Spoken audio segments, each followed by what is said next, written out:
베푸실 전능자라고 하는 제목으로 하나님 주신 말씀을 통해서 은혜를 받기를 원합니다.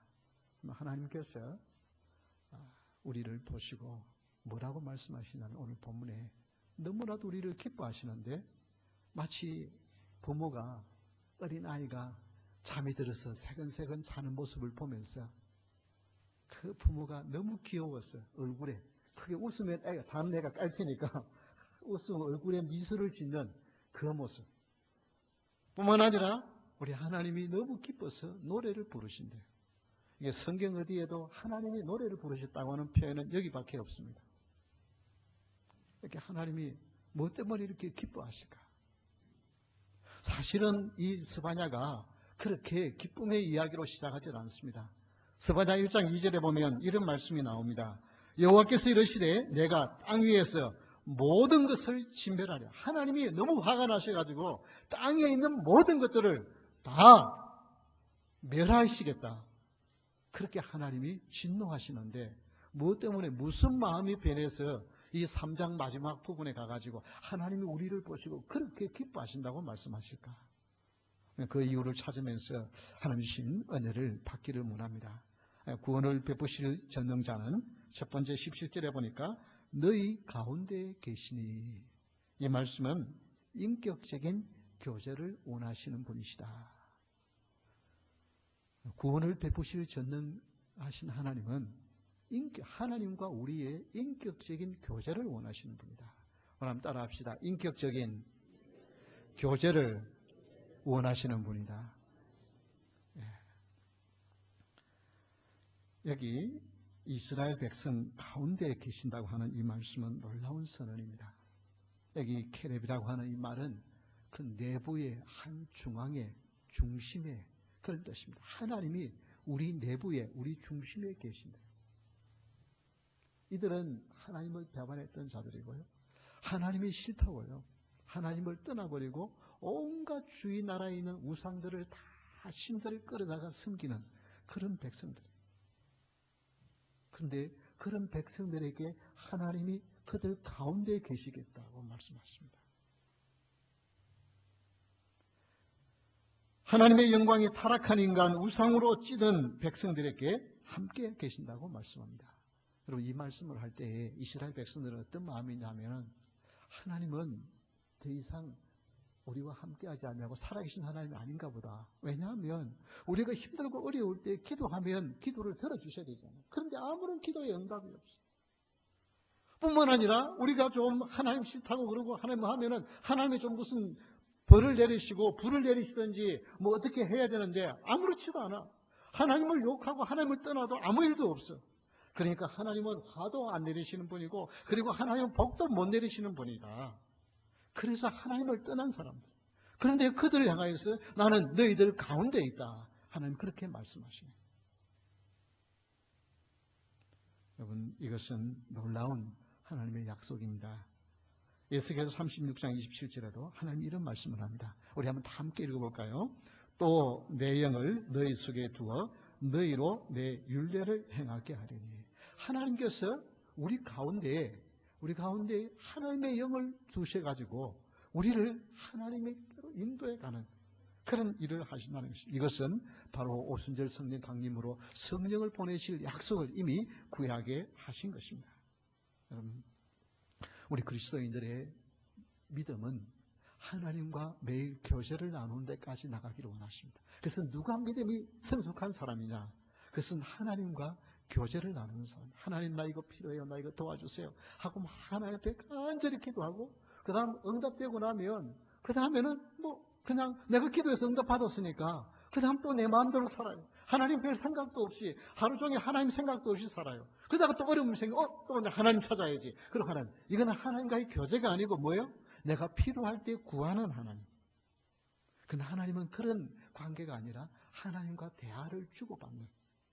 그래서 기도해서 응답 받으면 어떻게 되겠어요? 하나님, 기도해서 응답해 주시네요. 감사합니다. 요즘 여러분, 이 코로나도에 얼마나 운전하기가 무서운지 몰라요. 얼마나 난폭한지요. 지금 이게 말이 하나 때문에 정말 제정신 아는 사람들이 너무 많아요. 그래서 아침 정말 나갈 때 기도가 절로 나와요. 하나님, 오늘 하루도 하나님 지켜달라. 여러분, 그렇게 기도했어요. 아무 일 없이 하루 지났어요. 그러면 어떻게 해야 되겠어요? 네, 저녁 때는 하나님, 오늘 하루를 지켜주시니 감사합니다 하고 그 기도가 나와야 되잖아요. 이게 하나님과 교제를 나누는 방법이에요. 근데 우리는 그렇게 기도하가 아무것도 없으면 그냥 그리고 그냥 또 지나가요. 다음날 아침에 또 하나님 이제 오늘 이런 일이 되는 거예요. 여러분, 하나님과의 교제를 나누는 거예요.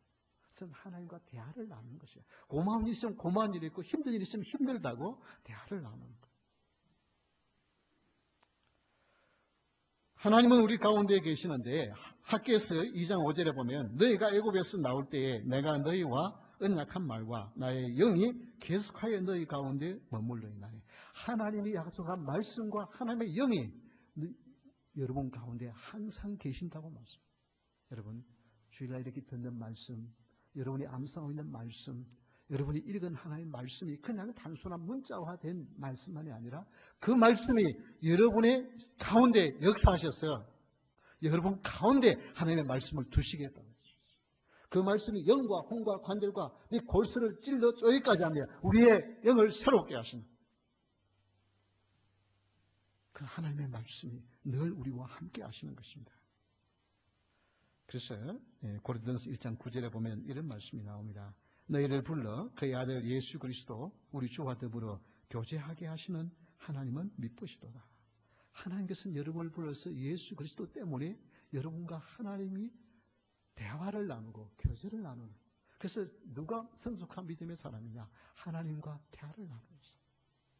그래서 여러분 하나님이 듣는지 안 듣는지 모르겠으니까 막 큰 소리로 하나님 막 부르고 그냥 아멘 예수님 기도합니다. 끝나는 게 아니라 그래 기도했으면 하나님이 뭐라고 말씀하시는지를 하나님 내 이 기도에 하나님이 뭐라고 말씀하니 너는 그 기도 할 만하다. 아니 나는 너 기도 다르게 바꾸고 싶다. 하나님이 무언가 하는 것을 기다리는 이 훈련이 필요합니다. 하나님은 여러분과 대화를 나누기를 원합니다. 대화를 나누기 위해서는 마음의 문이 서로 열려야 하고 서로 마음을 터놓아야만 대화가 이루어지고 마음이 통할 수가 있습니다. 여러분 대부분 그 회사들이 요즘은 어떻습니까? 무슨 일이 있어서 고객센터에 전화를 하면 어떻습니까? 사람이 받는 경우는 극히 드뭅니다. 다 이렇게 앤서니 머신처럼 컴퓨터화되어 있어가지고 뭐가 필요한 사람은 1번, 뭐가 필요한 사람은 2번, 뭐가 필요한 3번, 그렇게 또 1번, 3번 누르면 또 거기서 또 몇 번 누르라. 그렇게 가지고 그렇게 아주 어렵게 그러다가 또 잘못 버튼을 누르면 다시 원점 또 돌아가야 돼. 이러니까 시간이 엄청 들어요. 왜 그렇게 합니까? 한 사람을 쓰면 그만큼 회사에 많은 돈이 들어가니까 그렇게 해서 다 이 컴퓨터로 그렇게 합니다. 근데 한 회사에서는 뭐냐면 우리는 고객을 귀중하게 여깁니다. 우리는 고객이 전화할 때 언제든지 전화를 받겠습니다. 이제 그런 광고를 하는 것을 가끔 볼 수 있어요. 그게 뭐냐 하면은 인격 대 인격을 대우해 주겠다는 거예요. 한 사람을 더 쓰고 두 사람을 더 쓰고 만약 큰 회사 같으면 여러 사람을 더 써야 하지만은 그것을 뭐예요? 인격적인 교제, 관계를 그 사람이 뭐가 필요한지를 그 사람 대 사람으로 대화를 나누어서 풀어주겠다는 거예요. 굉장히 중요한 거죠. 여러분 밀림 속에서 길을 잃었습니다. 그런데 여러분 한 분이 나타나서 세 가지 중에 하나를 선택하십시오. 자, 나침판을 선택하겠습니까? 지도를 선택하겠습니까? 아니면 그 가이드를 선택하겠습니까? 물으면 여러분 뭐 선택하겠어요? 그거 물어보나만 하죠. 다른 거 나침판이나 지도를 선택하는 사람은 어리석은 사람이에요. 그 지역을 잘 알고 있는 가이드를 선택하는 사람이 가장 그렇잖아요. 그 사람 따라가면 되잖아요. 여러분 하나님 그렇습니다. 여러분 성경 우리의 모든 것을 다 알 수 있는 말씀으로 성경을 주었어요. 구원을 얻는 길에 완벽한 하나님의 말씀을 주었어요. 그러나 여러분 성경 자체만이 우리를 온전히 이끌어갈 수 있는 것이 아닙니다. 이 성경을 통해서 누구를 만나야 돼요? 하나님을 만나. 하나님과 그분이 어떤 분인가를 알고 그분을 경험하는 것이다. 왜냐하면 예수님을 안 믿는 서양 사람도요. 성경이 뭔지를 알기 위해서 성경을 연구하고요. 어지간한 성도들보다 더 많이 아는 사람들도 있어요. 그래서 성경 자체가 우리를 인도하는 것이 아니에요. 그 성경은 누구를 알게 하는 거예요? 모든 성경은 누구에 대한 말씀이라고? 예수 그리스도에 대한 말씀입니다. 예수님을 더 알고 그 예수님을 사랑하는 이 일을 하게 만드는 것입니다. 그래서 여러분, 내 신앙은 구원을 베푸실 전능자는 뭘 원하냐면 하나님과의 인격적인 관계를 원하십니다. 그래서 여러분, 자주 제가 말씀드렸죠. 당신이 믿는 하나님은 어떤 하나님이요? 라고 물으면 예, 성경에 보니까요, 하나님은 전능하신 하나님이래요. 선지를 창조하신 하나님이래요. 영원하신 하나님이래요. 그거 말고, 성경에 있는 거 말고 당신이 만난 하나님은 어떤 하나님이요? 정말 당신이 창조주 하나님인 것을 경험했습니까? 정말 하나님은 영원하신 하나님인 것을 경험하였습니까? 우리의 생사복을 주장하신 하나님은 나는 이렇게 경험했습니다라고 말할 수 있느냐 이 말이에요. 인격적인 관계. 그래서 그 하나님을 내가 사랑하고 그 하나님을 전하고 그 하나님과 하나님 나 너무 힘드네요. 하나님 너무 오늘 기뻐요. 그렇게 대화를 나눌 수 있는 사람. 이것이 하나님과 인격적인 관계를 맺는 것입니다. 구원을 베푸실 전능자는 무엇을 원한다고요? 인격적인 교제를 원하신다. 두 번째, 구원을 베푸실 전능자는 기쁨을 이기지 못하시며 이것은 하나님이 돌아온 자를 크게 기뻐하시는 분이시라는 것입니다. 따라합시다. 돌아온 자를 크게 기뻐하신다. 예. 왜 하나님께서 내가 이 백성들을 다 진멸하리라 그렇게 진노하시다가 갑자기 스바냐 3장 17절에 가가지고 나는 구원을 베풀 전능자라고 그러면서요. 내가 너희들을 너무 기뻐. 내가 너희들을 보니까 내 입에서 노래가 나온다고 말씀하시느냐. 오늘 이 스바냐는 요시야 왕 때에 기록된 말씀이라고 스바냐 1장 1절에 기록되어져 있습니다. 이 요시야는 종교개혁을 일으킨 왕입니다. 8살 때 정말 어렵게 왕이 되었어요. 정말 하나님이 이 우리나라를 회복할 수 있다는 생각 가운데 그 땅에 있는 모든 바알과 아세라 타행성들, 만무소신들 다 제거하는 그 일들을 하기 시작했어요. 그러다가 그만 이 전투에서 이 요시야 왕이 일찍 죽임을 당합니다. 그래서 그 종교개혁이 흐지부지 되는 그런 상황이었어요. 그때 하나님께서 이 스바냐 선지자를 통해서 주신 말씀이 오늘 본문의 말씀이에요. 이건 뭘 의미합니까? 그토록 범죄한 백성들을 할지라도 하나님 이제는 더 이상 우리와 상관이 없는 하나님이라고. 다른 이방의 나라 신들이 훨씬 더 강력한 신인 것 같다고. 사람들이 그런 신들을 섬기는데 그래도 요시야의 종교개혁을 통해서 몇 사람이라도 하나님께 돌아오는 그것을 보고 하나님 어떻게 해요? 너무 기뻐요. 하나님께로 마음을 돌이키는 것, 이것 보니까 그들의 고통 가운데서도 그래도 많은 사람들이 하나님을 떠났지만 그래도 요시야의 계획을 통하여서 다시 한번 여호와 하나님께로 돌아오는 사람들의 백성들이 얼마 있는 것 그것 보시고 우리 하나님은 그토록 기뻐하시는 것입니다. 여러분, 하나님은 하나님께 돌아오는 백성들을 그토록 기뻐하십니다.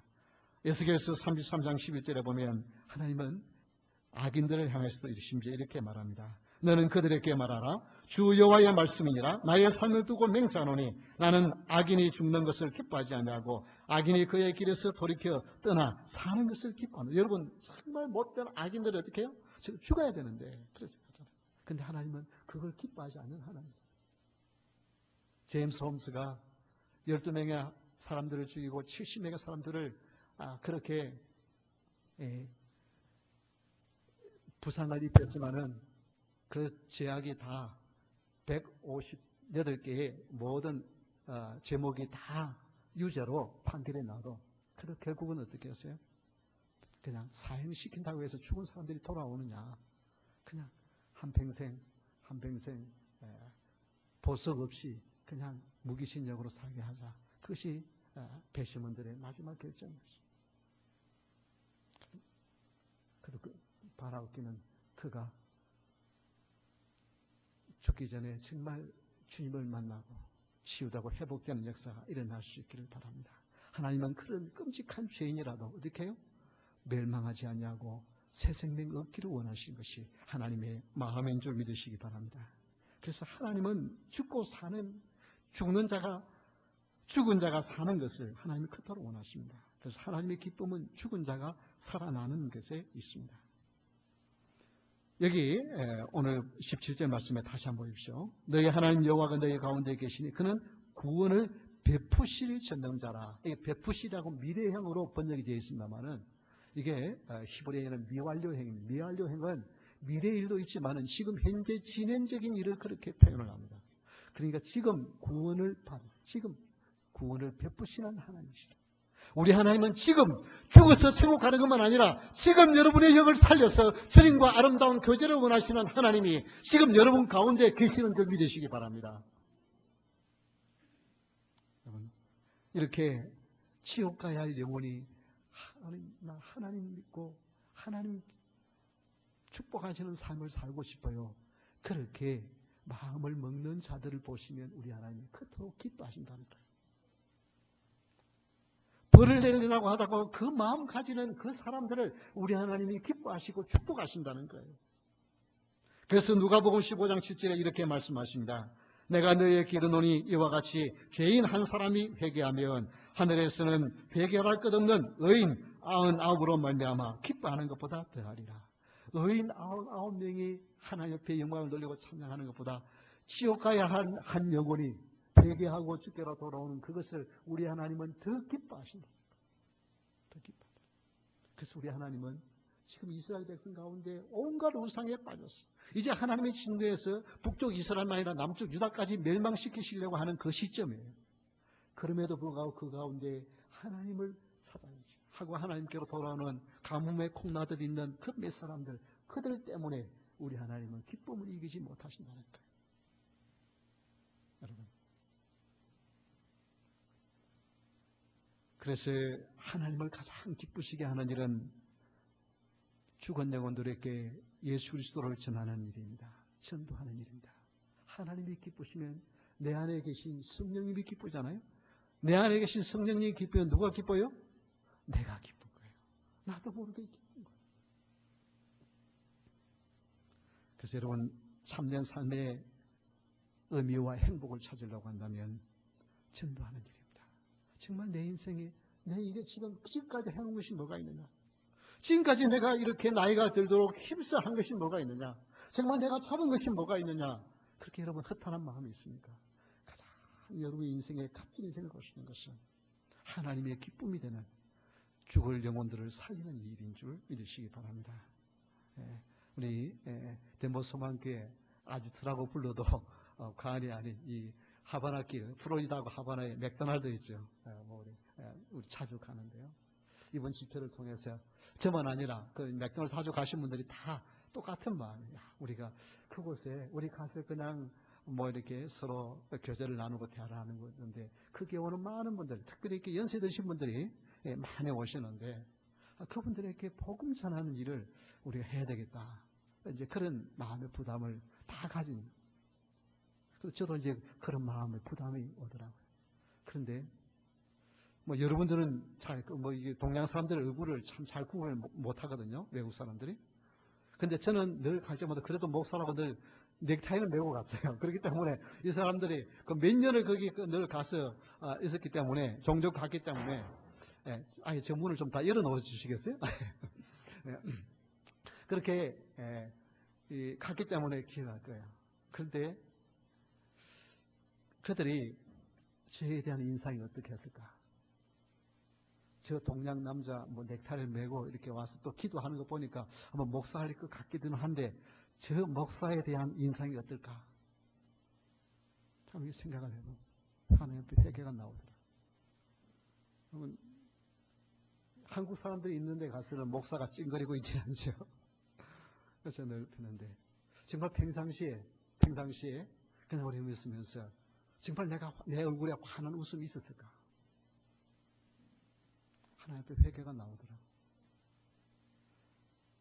그래도 지금부터 아직도 안 늦은 줄 압니다. 지금부터라도 우리가 환하게 웃으면서. 이제는 그 이후로, 제가 집회 이후로 제 생각의 마인드가 좀 바뀐 것이 있다고 한다면, 이제 스페니시든 영어를 쓰는 미국 사람이든 누구든 이제는 내가 전도의 대상이다. 저 사람은 그 사람 생각하니까 내가 태도가 좀 달라지더라고요.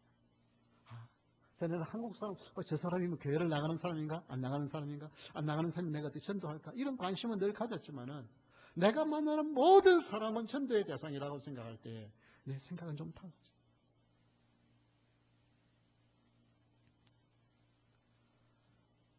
사실 여러분 들어올 때 전도지를 다 하나씩 가졌죠. 지난 월요일 날 전도지가 왔는데 월요일 날 마침 아무도 없을 때 와가지고 그냥 이렇게 노트만 나눠놓고 갔어요. 그래서 다음 날 화요일 날 본다고 해서 하루 종일 기다렸는데 안 와요. 그래서 다시 이제 그 놔둔 그 인포메이션을 가지고 인터넷 들어가 보니까 또 이게 트럭 운전사가 또 그걸 안 가져다 갔어요. 그래가지고 그날은 못 받고 또 수요일 날 온다고 했어요. 수요일 날 딜리버리 한다고 했는데 근데 좀 몇 시쯤 대충 몇 시쯤이라 그러면 좋을 텐데 그냥 시간이 없어요. 나중에 저녁 6시 반에 딜리버리를 했어요. 그래서 6시 반 동안 밖에도 못 나가고 그냥 하루 종일 아침 4시 반에 와가지고 저녁 6시 반까지 꼼짝 못하고 이렇게 있었는데 조금 좀 그렇더라고요. 그런데 그 딜리버리 한 집배원이 이거 너무 무겁다 그러면서 이게 60파운드니까 무겁잖아요. 이게 뭐냐고 묻더라고요. 얼마나 좋은지 않습니까? 뭐냐고 물으니까 내가 웃으면서 마침 딱 보니까 영어로 된 것이 하나 있어서 이거 보여주면서 다른 게 아니고 이거다. 그러니까 이 교회가 무슨 교회냐고 묻더라고요. 그래서 장로교라 그러니까 자기 부모님도 장로교 교인이었대. 그래서 너는 어떻더냐 하니까 웃으면서 답을 하네. 그래서 이거 꼭 한번 읽어보겠느냐 그러니까 왜냐면 지금 밤 6시 반인데도 지금 아직 딜리버리 다 안 끝났으니까 얼마나 마음이 바쁘겠어요. 뭐 그 자리에서 이걸 할 수는 없고 한번 집에 가서 읽으냐 하니까 그걸 자기 포켓에 딱 안에 넣더라고요. 그거 보니까 그냥 이틀 동안 마음 졸이고 어떤 거 다 나르고 감사합니다. 이 한 영혼이라도 네. 주면서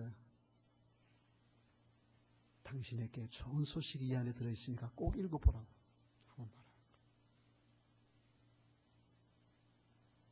여러분, 이렇게 하나님은 그를 잊고 돌아오도록 하나님이 역사하신 거죠. 그 부모가 그 자식을 위해서 얼마나 기도했겠어요. 그 아들을 위해서 얼마나 기도했겠어요. 그 영혼의 주께로 돌아온다고 한다면 하나님이 얼마나 기뻐하시겠어요. 여러분, 하나님이 기뻐야 우리가 기쁜 줄 믿으시기 바랍니다. 나는 기쁜데 하나님이 안 기쁘면 그건 진정한 기쁨이 아니에요. 나의 삶을 통하여 하나님이 기뻐야 내 인생이 기쁜 거예요. 세 번째 구원을 베푸실 전능자는 근심하는 자들을 모으리. 여러분, 다 같이 한번 따라합시다. 근심하는 자들을 품어주심. 예, 우리 하나님의 근심하는 자들을 품어주세요. 여기 내가 절기로 말미암아 근심하는 자들을 모으리니. 여러분, 절기 때가 되어서 근심하는 자들은 어떤 자들이에요? 가진 것이 없는 자들. 있는 사람들은 절기가 되면은 소나 양 가지고 그냥 갖다가 제물 바치면 돼요. 그런데 없는 사람은 이거 제물 하나 마련하는 게 보통 일이 아니에요. 이게 근심이 되는 거예요. 걱정이 되는 거예요. 그래도 제물을 가지고 가면 제사장이나 거기 있는 하나님의 종들이 그래서 좀 은혜롭게 뭐 하면 좋은데 그들도 하나님을 만나지 못하니 거기에 삶에 기쁨을 줄 수 있는 자들이 못 돼요. 그냥 가지고 가도 기쁨도 없어요. 마치 여러분 오늘 교회 올 때 오늘 교회 가야 하나 말아야 하나 교회 가도 뵐 수도 없고 혹시 그런 분들 계셨나요? 여러분 마음속에 근심이 있어요. 삶에 만족이 없어요. 오늘 우리 현대인들이 얼마나 많이 우울증에 빠져 있는지 몰라요. 우울증의 그 증거는 감정의 기복이 심해요. 어떨 때는 막 기쁘다가 어떨 때는 막 슬퍼요. 슬프다가 어떨 때는 막 화가 나요. 뭔가 하나에 집중을 못해요. 그래서 뭔가 외로워요. 때로는 이게 좀 심하면 밤에 잠이 잘 오질 않아요. 이런 현상들을 우리 현대인들이 얼마나 많은지 몰라요. 근데 하나님 왜 좀 누구는 막 기분 좋게 막 늘 웃고 살 수 있도록 그냥 돈도 펑펑 넣어주고 자식들도 축복해 주시고 막 이러는데 하나님 내 인생은 왜 이렇습니까? 여러분 그런 생각이 드십니까? 여러분 그것은 여러분의 마음에 우울함이 있고 고통이 있고 괴로움이 있는 것은 하나님께서 여러분을 사랑하시는 하나님의 사랑의 손길인 줄 믿으시기 바랍니다. 사람은요, 잘 나가고요, 문제 없고요, 돈 있고요, 그러면서 하나님 간절히 찾는 거 쉬운 일이 아닙니다. 내가 잘나서, 내가 똑똑해서 그런 줄 알아. 하나님 별로 생각하지 않아요. 그런데 어려움 생기면, 이렇게도 안 되고 저렇게도 안 되면 지푸라기로 잡는 심령으로 하나님을 그래도 찾게 돼요. 여러분, 힘들고 어려운 것은 하나님 내 인생에 왜 이렇게 어려움이 있습니까? 라고 하는 것은 하나님이 여러분을 사랑하여서 여러분이 바로 하나님 안에서 불러 모아 여러분을 품어주시기 위한, 여러분을 치유하시기 위한 하나님의 사랑의 손길인 줄 믿으시기 바랍니다. 그것은 재수가 없어서 이런 일이 일어나는 것이 아니고요, 하나님이 나를 붙들지 못하셔서 그런 일이 일어나는 것이 아니에요. 나에게 우울증이 찾아오고 나에게 어려움이 있고 나에게 문제가 있고 나에게 고통이 있는 것은 하나님 의지하며 살도록 하나님이 부르는 사랑의 손길인 것입니다.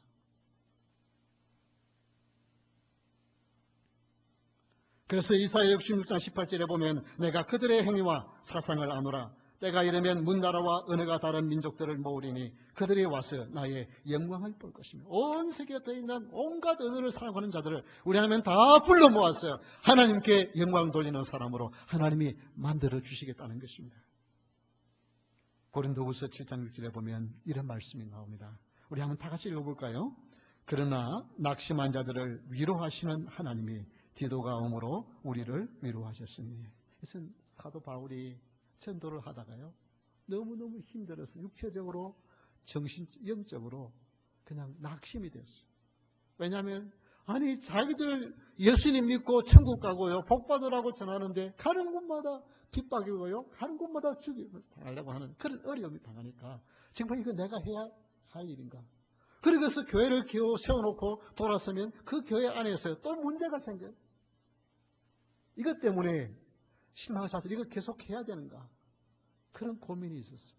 그런데 우리 하나님은 어떤 하나님이라고요? 위로하시는 하나님. 위로하시는 하나님께서 누구를 보낸다고요? 디도를 보내어서 위로하게 하는데 왜 디도를 보낸 게 위로가 되느냐 하면은 그 당시에 지금 고린도 교회가 문제가 있어요. 자기가 많은 시간을 들였고 많은 정성을 들여서 세운 고린도 교회에 서로 온갖 문제가 생겨서 파당이 생기고 문제가 많이 생겼어요. 그리고 사도 바울에 대해서 대적을 합니다. 그런데 그가 편지를 보냈는데 이 디도가 와서 무슨 일을 했냐면 당신의 보낸 편지를 읽고 고린도에 있는 성도들이 회개하고 변화되어지고 교회가 새로워졌다 하는 그 이야기를 디도를 통하여서 듣게 됩니다.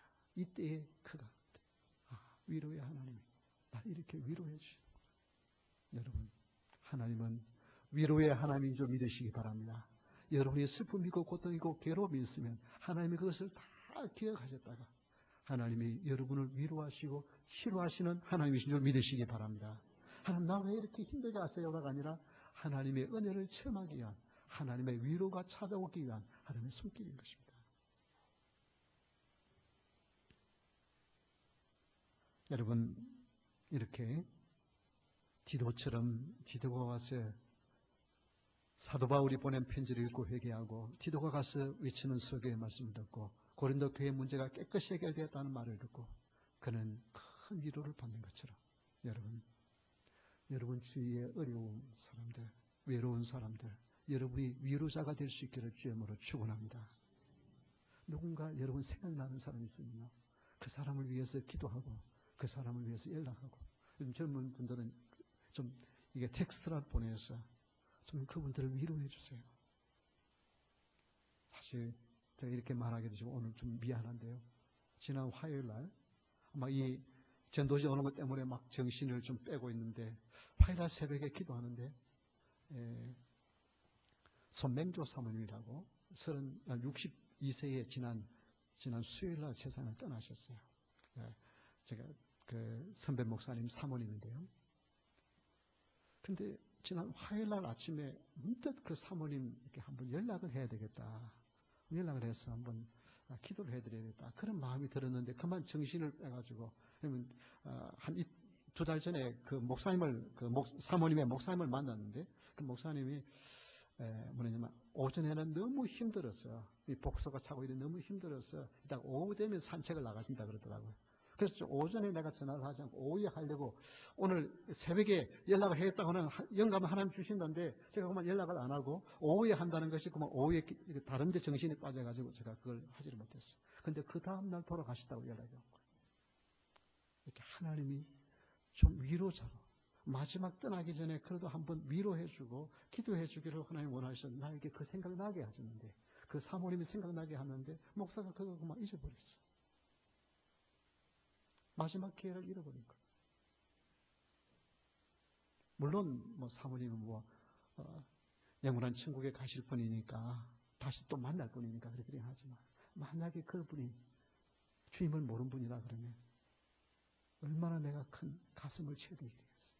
그래서 여러분이 누군가가 생각나면 그분을 위해서 꼭 그 자리에서 그냥 기도하세요. 저는 목사님 저를 좀 위해서 기도해 주세요. 그러면 예 기도하겠습니다. 내가 그렇게 하면서 뒤로 미루지 않습니다. 그냥 그 자리에서 제가 잠깐이라도 꼭 기도해 줘요. 왜? 내가 또 잊어버릴 수 있으니까. 여러분 위로의 하나님이 디도처럼 여러분을 통해서 다른 사람을 위로하게 하시는 줄 믿으시기 바랍니다. 그래서 여러분이 따뜻한 말 한마디. 나도 그렇게 힘들었어. 나도 그렇게 어려운 적이 있었어. 나도 그렇게 의심이 든 적이 있었어. 나도 정말 기도해도 하나님이 아무리 대답이 없을 때 내가 하나님 원망하던 그런 때가 있었어. 그러나 하나님은 다 나에게 가장 좋은 길로 인도하셔. 그렇게 여러분 말해줄 때 그분이 힘이 납니다. 힘이 나요. 여러분 지금 어려움이 있습니까? 그것은 하나님이 여러분이 그런 어려움을 당하는 사람을 위로하게 하기 위해서 훈련시키는 거예요. 어려움을 안 당해본 사람이 어려움 당한 사람한테 위로하면 위로가 안 됩니다. 여러분, 몸에 병이 들어서 남편을 잃어버린 사람에게 내 남편 뻗어시 살아있는 사람이 그래 위로한다고 그게 위로가 되겠습니까? 위로 안 됩니다. 같이 남편을 잃어본 경험이 있는 사람이 나도 그때는 하늘이 무너진 것 같았는데 그런데 하나님의 은혜로 지금까지 나도 살아왔어 힘내. 그러면 그게 귀에 벌쩍 떠이고 그 소리가 들리지 그런 경험이 없는 사람의 말은 귀에 안 들리는 거예요. 그래서 여러분 지금 여러분이 어려움을 당하고 고통당합니까? 그것은 하나님께서 여러분을 위로자로 세우기 위해서 훈련하고 있는 줄 믿으시기 바랍니다. 그래서 이것을 내가 믿음을 견뎌내면 나보다 더 어려움 당하는 사람들, 그 사람들에게 나도 전에 그런 어려움을 당했지만 하나님의 은혜로 이렇게 일었었어 라고 말해줄 수 있도록 여러분을 훈련시키시는 줄 알고 위로의 하나님께서 여러분을 위로자로 사용하시기 위해서 훈련하는 줄 믿으시기 바랍니다. 근심하는 자들을 하나님이 불러서 품어주시고 치유하시고 회복하셔서 다시 다른 사람들의 근심들을 풀어주게 하는 위로자로 세우실 줄 믿으시기 바랍니다. 우리 다 같이 일어서서 찬양하겠습니다.